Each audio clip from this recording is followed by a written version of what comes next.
Olá pessoal, meu nome é a professora Malu e o tema da aula de hoje, funções. Vamos lá? Funções é um tema bastante usual no nosso cotidiano, né? A gente trabalha com função quase todo o tempo da nossa vida. Nessa aula de hoje, eu vou começar com a noção intuitiva do que é uma função. Então, por exemplo, vamos olhar aqui. Se eu quiser comprar um pãozinho lá na padaria, aquele pãozinho bem fresquinho, gostoso, crocante, essa compra equivale a uma função, equivale ao conceito de função. Por quê? Porque a quantidade de pães depende do dinheiro que eu vou gastar. Então, por exemplo, se eu for na padaria e comprar um pão a 30 centavos, 2 pães eu vou pagar 60 centavos, 3 pães 90 centavos, 4 pães R$1,20 e assim vai. Por quê? Porque a cada uma unidade de pão equivale a 30 centavos. Então essa é a noção intuitiva do que é uma função.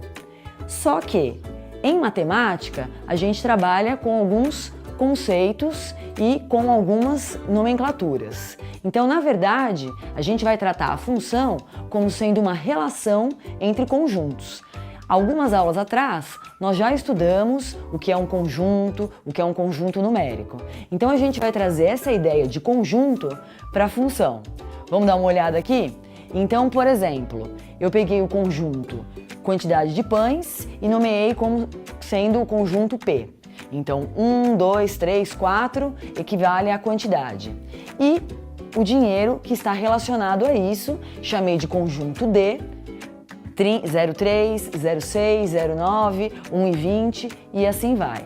Então aqui nós temos a relação entre dois conjuntos. Para cada elemento do conjunto P, eu tenho uma relação com o conjunto D. Então, para ser função, tem que ter essa relação de unicidade, ou seja, 1 está para 0,3, 2 para 0,6, 3 para 0,9, 4 para 1,20. Se, por exemplo, do elemento 1 eu tiver duas correspondências no conjunto D, isso deixa de ser função. Então, gravem bem isso.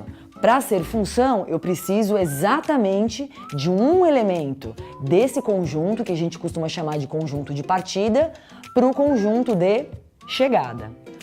E aí, então, o que interessa para a gente? É trabalhar com essa noção intuitiva, com essa noção de conjuntos, como sendo uma lei. Uma lei que vai fazer com que eu calcule qualquer quantidade de pão para qualquer dinheiro que eu precise. Ou seja, essa é a lei da função. Então, como que a gente costuma representar uma função em matemática? A gente vai usar a letra F de x. X é aquele elemento que faz parte do conjunto de partida. Então, f de x igual, então no nosso exemplo da quantidade de pães e do dinheiro, um pãozinho, 0,30, então 0,3 em função de x. Então a f de x equivale ao dinheiro, aquilo que eu tenho que pagar, o meu din-din, e o x é a quantidade de pães, tá? Então na verdade eu tenho uma relação do que? O dinheiro em função da quantidade de pães. E aí, quando a gente trabalha com funções, aparecem alguns termos que normalmente vocês ficam, ai, mas pra que falar desse jeito? São nomenclaturas. Então, vamos lá entender que não tem nada de outro mundo. O conjunto P, que eu falei pra vocês, que é o conjunto de partida, é chamado de domínio da minha função. O conjunto D, que nesse exemplo aqui representa o dinheiro, é chamado de contradomínio da minha função. E esses elementos que estão se relacionando, a imagem. Então a gente costuma falar que 0,3 é a imagem do elemento 1, 0,6 a imagem do 2 e assim por diante. Vamos para os testes? Vamos malhar um pouquinho o cérebro? Vamos agora ver o teste da Federal de Minas Gerais. Considere a função f de x igual x se x é racional, 1 sobre x se x é irracional. Então é correto afirmar que o maior elemento do conjunto aqui mostrado é... Então nesse teste, vamos entender aí o enunciado. Então o que ele diz? Nós temos uma função que depende de x. Se o x for um número racional, a função é o próprio x. Se o x for um número irracional, a função vai ser 1 sobre x. Então vamos lembrar? Na aula de conjuntos nós já trabalhamos o que é um número racional e um número irracional. Número racional é todo aquele que pode ser escrito em forma de fração. E o irracional é o que não pode ser escrito em forma de fração. O que o exercício quer? O que o teste quer da gente? Ele quer o maior elemento desse conjunto aqui. Quem é o conjunto? x 7 sobre 31, depois x1, x 3,14 e o x raiz de 24 sobre raiz de 2. Então qual que é a ideia? Vamos lá? 7 sobre 31 é um número racional ou irracional? Todo número na forma de fração, racional. Então o que ele diz? F de 7 sobre 31 vai ser o quê? O próprio x. 7 sobre 31. 7 sobre 31, aproximadamente 0, alguma coisinha. A gente não precisa saber exatamente o que é, mas a gente já tem uma noção de que é 0, alguma coisa. Próximo elemento desse conjunto, f de 1. O número 1 é um número racional, 1 sobre 1, fração. Então vamos lá? É a própria função. Então, x igual a 1. Ou seja, por enquanto, esse é o maior elemento. 1 é maior do que 7 sobre 31. Próximo elemento, f de 3,14. 3,14 é um número racional. 314 sobre 100, fração, ou seja, é a própria função. 3,14. Então, por enquanto agora, quem é o maior elemento? 3,14. E o próximo, f, raiz de 24 sobre raiz de 2. Para quem não lembra, a gente pode conservar aqui a raiz, divide 24 por 2, equivale a 12. Raiz de 12 é um número que está entre raiz de 9 e raiz de 16, que são exatas. Então também não precisa de uma calculadora, a gente faz uma aproximação, 3, e pouquinho. Ou seja, só que o que ele fala? Quando o número é irracional, então toda raiz quadrada não exata é um número irracional. Quem que vai ser a função? Agora não é x, tem que tomar cuidado. É 1 sobre raiz de x, que no caso aqui é raiz de 12. Esse número também vai dar menos do que um inteiro, ou seja, o maior elemento desse conjunto é o 3,14, que equivale à alternativa C. Nesse segundo teste do Enem, a figura a seguir representa o boleto de cobrança da mensalidade de uma escola, referente ao mês de junho de 2008. Se m de x é o valor em reais da mensalidade a ser paga, em que x é o número de dias em atraso, então nesse segundo teste, nós temos um problema de interpretação. Então, o que ele fala? Se vocês observarem o boleto, o valor dele é de R$500 e a multa de R$10 mais 40 centavos por atraso. Então é isso que acontece, você deixa de pagar a sua conta de luz, o seu boleto do plano de saúde, então o que vai acontecer? Você tem um valor fixo, se você atrasar esse valor, o que vai acontecer? Você tem que pagar uma multa mais aqueles dias em atraso. Então como que funciona aqui? Se vocês observarem as alternativas, eu tenho lá m de x igual. Então, o que acontece?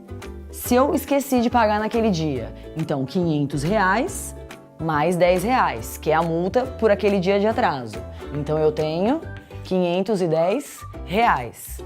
Mas, o que está acontecendo? Quanto que é o meu atraso? De quantos reais é o meu atraso? 40 centavos, ou seja, 40 centavos, 0,4, em função de x. Então, o que a gente tem aqui? O x, o número de dias em atraso, em função do valor que eu tenho que pagar por aquilo que eu atrasei. Então, a alternativa que representa essa situação, que é uma função, é a alternativa C. Nesse terceiro e último teste do Mackenzie, considere as sentenças abaixo relativas à função y igual a f de x, definida no intervalo de -3 até 11,5 e representada graficamente na figura. Se x menor que 0, então f de x menor do que 0, 2, f de 1 mais f de 3 igual a f de 4. E 3, a imagem de f é o intervalo de menos 4 a 3. É correto afirmar que... Então, nesse teste do Mackenzie, o que acontece? É um ótimo exercício porque ele vai envolver a ideia de função, as nomenclaturas que a gente trabalha com o gráfico. Então, toda função ela pode ser representada graficamente. Então, o que acontece aqui? Nós temos um gráfico que está representado no plano cartesiano, x e y, e ele fala então que nós temos uma função y igual a f de x, e essa função ela está definida de menos 3 até 11,5. Ou seja, essa notação equivale ao domínio da minha função. Lembra que eu tinha dito para vocês? O x equivale ao domínio. Então, graficamente, no plano cartesiano, o eixo x é o eixo do domínio e o eixo y é o eixo do contradomínio. É os valores que estão recebendo as flechinhas. Então, vamos lá. Então, vamos analisar aqui. O que ele quer? Que a gente ache a alternativa correta, das afirmações corretas. Então, vamos começar aqui. A primeira sentença diz o seguinte: se x for um número menor do que zero, então a minha função vai ser menor do que zero. Lembrem que a função aqui é esse gráfico, tá? Então, vamos ver se é verdade? Então, vem aqui, esse daqui é o eixo x. Aqui é a origem do meu plano cartesiano, né? Então, o que acontece? Se os valores de x forem menores do que zero, é verdade, a minha função, ela só é negativa, ela só é menor do que zero? Não é verdade, porque esse trecho aqui, ele é um trecho positivo. Menor do que zero significa negativo. Então, a primeira alternativa é falsa. Então, não é verdade. Segunda afirmação. F de 1 mais F de 3 igual a F de 4. Então, como que a gente analisa isso graficamente? Então, o que significa F de 1? Quando x for 1, quanto será a minha imagem? Ou seja, a minha imagem está aqui no eixo y. Então, vamos ver o que está acontecendo aqui? Se o x for igual a 1, a gente segue até o meu gráfico. Ou seja, se x for igual a 1, o meu y, a minha imagem, equivale a 2. Vou colocar aqui só para a gente não esquecer. Próximo, se x for igual a 3, então eu venho aqui, vou seguir até a minha função, e aí eu vou procurar o correspondente no eixo y, menos 2. Mais 2 com mais menos 2, tá dando 0, ou seja, o f de 4 tem que ser 0. Vamos ver se é verdade? Então eu venho aqui, x igual a 4.